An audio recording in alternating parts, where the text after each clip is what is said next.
Matthieu, chapitre 18.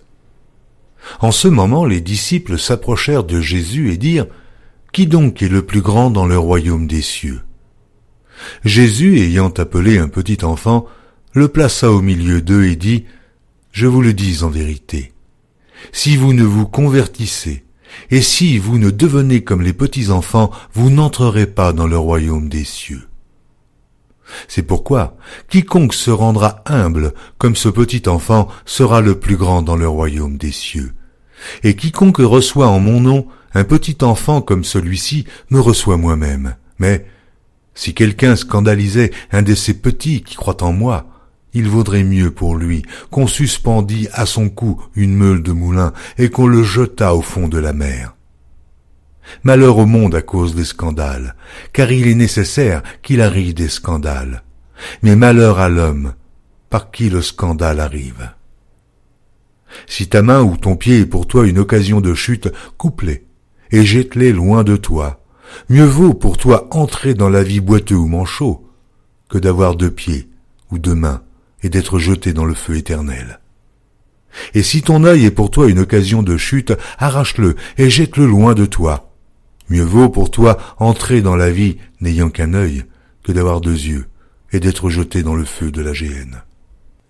Gardez-vous de mépriser un seul de ces petits, car je vous dis que leurs anges dans les cieux voient continuellement la face de mon Père qui est dans les cieux, car le Fils de l'homme est venu sauver ce qui était perdu.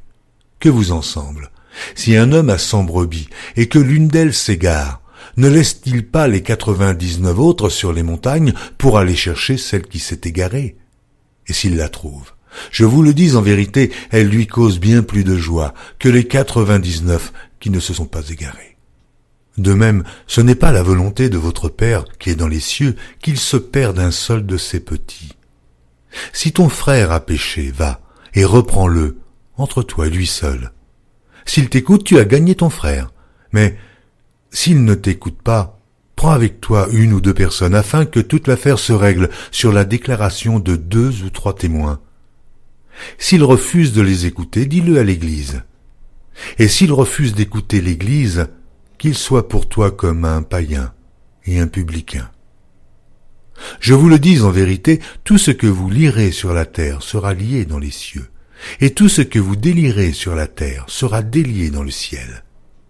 Je vous dis encore que si 2 d'entre vous s'accordent sur la terre pour demander une chose quelconque, elle leur sera accordée par mon Père qui est dans les cieux, car là où 2 ou 3 sont assemblés en mon nom, je suis au milieu d'eux. Alors Pierre s'approcha de lui et dit : Seigneur, combien de fois pardonnerai-je à mon frère lorsqu'il péchera contre moi? Sera-ce jusqu'à 7 fois?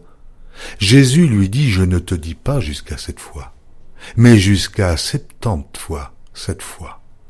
C'est pourquoi le royaume des cieux est semblable à un roi qui voulut faire rendre compte à ses serviteurs. Quand il se mit à compter, on lui en amena un qui devait 10 000 talents. Comme il n'avait pas de quoi payer, son maître ordonna qu'il fût vendu, lui, sa femme, ses enfants et tout ce qu'il avait, et que la dette fût acquittée. Le serviteur, se jetant à terre, se prosterna devant lui et lui dit : Seigneur, aie patience envers moi, et je te paierai tout. Ému de compassion, le maître de ce serviteur le laissa aller et lui remit la dette. Après qu'il fut sorti, ce serviteur rencontra un de ses compagnons qui lui devait 100 deniers. Il le saisit et l'étranglait en disant : Paie ce que tu me dois. Son compagnon, se jetant à terre, le suppliait, disant : Aie patience envers moi, et je te paierai. Mais l'autre ne voulut pas, et il alla le jeter en prison, jusqu'à ce qu'il ait payé tout ce qu'il devait. Ses compagnons, ayant vu ce qui était arrivé, furent profondément attristés, et ils allèrent raconter à leur maître tout ce qui s'était passé. Alors le maître fit appeler ce serviteur et lui dit : Méchant serviteur, je t'avais remis en entier ta dette parce que tu m'en avais supplié. Ne devais-tu pas aussi avoir pitié de ton compagnon comme j'ai eu pitié de toi ? Et son maître, irrité, le livra au bourreau jusqu'à ce qu'il eût payé tout ce qu'il devait. Et c'est ainsi que mon Père céleste vous traitera, si chacun de vous ne pardonne à son frère de tout son cœur.